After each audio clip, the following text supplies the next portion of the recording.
നല്ല പയ്യനാണ്, പക്ഷെ വേണ്ടായിരുന്നു അങ്ങനെ പറയായിരുന്നു. ഒരിക്കലും ചെല്ല് കെട്ടിയ 2ാമത്തെ ദിവസം നിങ്ങൾ തമ്മിൽ തെറ്റും. നമ്മൾ ഈ അടിപിടിയൊക്കെ ആയിട്ട് നടക്കില്ലേ?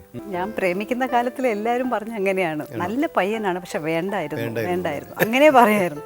അതെന്ന് വെച്ചാൽ ഒത്തിരി കൂട്ടുകെട്ടെല്ലാം വളരെ ഇതാണ്, പിള്ളേർ കളിയാണ്, അതുകൊണ്ട് നല്ല സുരക്ഷിതം കിട്ടത്തില്ല, വേണ്ട, നിന്നോടുള്ള സ്നേഹം കൊണ്ടാണ്, എന്തിനു നമ്മുടെ മമ്മൂക്ക വരെ പറഞ്ഞു. ആണോ? അതെനിക്ക് നല്ല ഓർമ്മയുണ്ട്.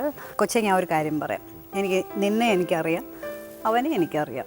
നിൻ്റെ രണ്ട് ടൈപ്പ് ഫാമിലിയാണ്. ഒരിക്കലും ചെല്ല് കെട്ടിയ 2ാമത്തെ ദിവസം നിങ്ങൾ തമ്മിൽ തെറ്റും. എന്തിനാ ഒരു ഇത് കേൾപ്പിക്കുന്നത്? വേണ്ട. ഞാൻ പറഞ്ഞു, ചക്ക ഓർത്തോ, നന്നായിട്ട് ജീവിച്ച് കാണിക്കും, ചാലഞ്ച് എന്ന് പറഞ്ഞു. ഞാൻ ആ വാക്ക് നമുക്ക് വേറെ ഒന്നും ഉദ്ദേശിച്ചില്ല. ഒരുപാട് പേര് നമ്മൾ ഈ അടിപിടിയൊക്കെ ആയിട്ട് നടക്കില്ലേ? അങ്ങനെ ഒരു ഇമേജ് ആണല്ലേ?